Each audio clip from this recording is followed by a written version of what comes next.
Neuroeducación de Francisco Mora, capítulo 4, y también interviniendo temprano. En todo ser vivo, aprender es un proceso consustancial con asomar al mundo por primera vez. Estudios muy recientes muestran que los niños aprenden de su entorno y guardan memoria inconscientes de ese aprendizaje en apenas horas tras nacer. Precisamente, los primeros años de ese acelerado proceso, que es la adquisición de emoción, sentimientos, conocimiento, lenguaje, son el periodo de desarrollo que mayor atención está recibiendo de la neurociencia y la psicología cognitiva, y también, en parte, de las ciencias sociales. Porque es cada vez más obvio que durante este periodo se sientan las bases sólidas para la educación y sus consecuencias para el futuro de la persona. Es el periodo que requiere también de una atención exquisita a la conducta del niño y, en su caso, realizar una intervención temprana para prevenir, reducir o mitigar las consecuencias de cualquier entorno negativo y, desde luego, también para detectar síntomas que expresen procesos cerebrales y mentales neurológicos que impidan u obstaculicen el proceso normal de aprendizaje y memoria. Un medio ambiente estable, estimulante y protector construye en el cerebro infantil los pilares sólidos para una enseñanza efectiva. Por el contrario, un medio ambiente adverso, castigador y estresante influyen en, y de hecho impide, el normal desarrollo de los circuitos cerebrales que permiten ese aprendizaje normal.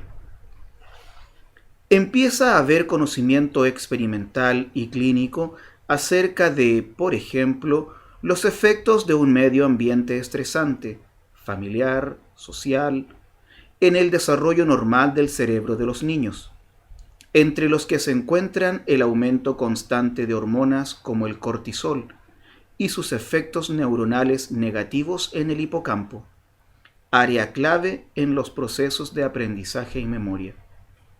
Está claro que amenazas constantes y de cualquier tipo sobre el niño y que éste no puede controlar de ninguna manera, bien sea porque vienen infligidas por los padres o porque el niño no tiene un padre y una madre que le sirvan de paraguas o pararrayos, afectan los circuitos neuronales de la amígdala y del hipocampo que acabo de mencionar y, en consecuencia, al desarrollo de los procesos emocionales y cognitivos. Los mecanismos que generan ansiedad disminuyen los procesos de atención y tienen consecuencias severas sobre el proceso de aprendizaje y memoria. También perjudican la maduración de los mecanismos corticales neuronales de inhibición, cuyo deterioro o retraso pueden generar impulsividad. Es cierto que estos mecanismos, más tarde en la vida, si las condiciones sociales cambian, pueden en parte ser revertidos a través del desarrollo de otra estructura cerebral que madura tiempo después y que es la corteza prefrontal. La idea central de la neuroeducación es detectar en el niño déficits que afecten ese proceso de aprendizaje e intervenir en la aparición de estas conductas para modificarlas en lo posible y lo más temprano que se pueda. Cuando se habla de intervenciones tempranas, se dice, entre los especialistas, que un niño de 4 o 5 años ya no tiene una edad verdaderamente temprana para detectar muchos síntomas. Muchos déficits se expresan antes y las intervenciones deberían ser realizadas, consecuentemente, antes de esa edad. Para los niños que viven en ambientes adversos y negativos, como pueden ser amenazas o castigos, 4 años sin hacer nada significa posiblemente un daño difícil de reparar, dado que esos son los años claves del desarrollo, tras los cuales ya se ha cambiado mucha de la arquitectura cerebral del niño. Y hoy, todo ello cobra importancia sobresaliente cuando sabemos que se pueden mejorar estas alteraciones conductuales mediante tratamientos conductuales, no solo en estos casos de ansiedad o impulsividad, sino también en los casos de déficits de atención e hipermotilidad o autismo no severo y otros síndromes. Capítulo 18. Así pues, hay déficits en la conducta de algunos niños pequeños que pueden ser rectificados con tratamientos conductuales si se detectan a tiempo. La persistencia de esos déficits puede influir en fallos de la conducta y en la educación y el aprendizaje posteriores. Tal es el caso de los niños nacidos con bajo peso o prematuros, 28,8 semanas de media, que cuando más tarde se les compara con los nacidos a término, tienen menor rendimiento escolar. Cuando estos dos grupos de niños, de entre 9 y 16 años, fueron analizados para ver su nivel de comprensión de una frase oída, ambos activaron por igual las mismas regiones cerebrales de comprensión del lenguaje. Sin embargo, según la complejidad de la frase, fue en aumento. Se comprobó que aquellos que habían sido prematuros mostraban una mayor activación en el giro frontal medial, cosa que no ocurrió con los niños nacidos a término. Esto indica que el prematuro requiere de mayor activación y reclutamiento de redes neuronales más extensas que el nacido a término, y nos llevaría a la idea de que en el nacido prematuro subsisten defectos que, aun cuando fueran sutiles, en las condiciones de la rutina en las enseñanzas en el colegio, bien podrían ponerse de manifiesto más tarde de una forma importante cuando las exigencias aumentaran y el enfrentarse con tareas intelectuales en su vida profesional futura.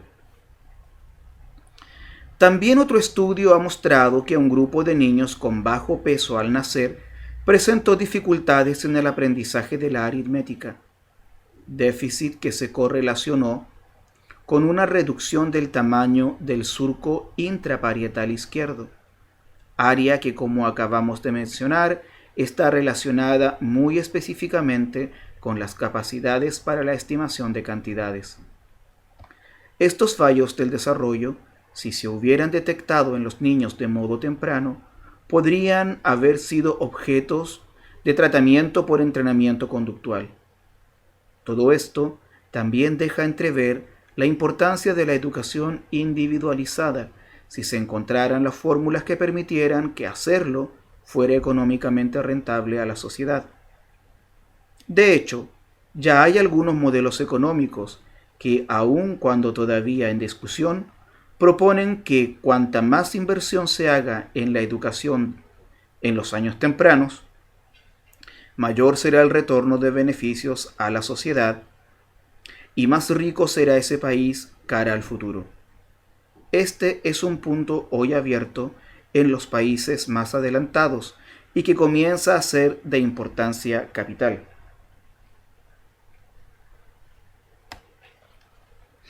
De modo que hay una llamada muy actual que se expresa en esta nueva perspectiva neuroeducativa para intervenir de forma activa y prevenir o reducir todo efecto negativo sobre el cerebro de los niños en desarrollo.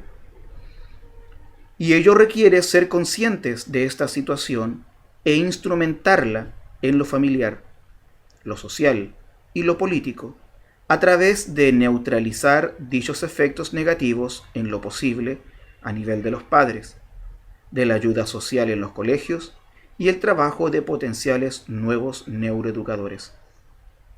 De esto último también se habla en el capítulo 21 de este mismo libro.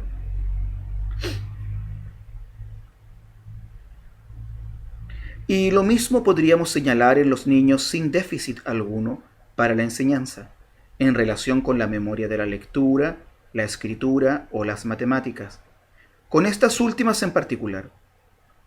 En el capítulo anterior ya señalamos las capacidades de estimar grande y pequeño y que aparecen muy pronto en los niños. Pues bien, está claro, y todo el mundo lo sabe por evidente, que hay otras capacidades matemáticas que son de aparición mucho más tardía, como calcular con exactitud magnitudes, es decir, la aritmética. Y resulta curioso que estos dos tipos de habilidades matemáticas tengan sustratos y localización diferente en el cerebro.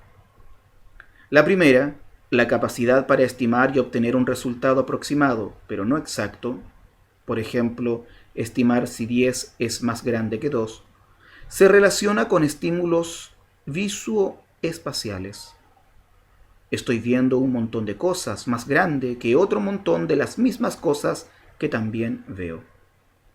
Y depende de la activación de redes neuronales localizadas, en parte, en ambos lóbulos parietales, y de forma más específica, en el surco intraparietal. En tanto que la segunda, la habilidad para realizar un cálculo matemático exacto, está relacionada precisamente con las redes neuronales asociadas al lenguaje, y por consiguiente, con esas áreas del lenguaje localizadas principalmente en la corteza frontal izquierda, las responsables de estas funciones.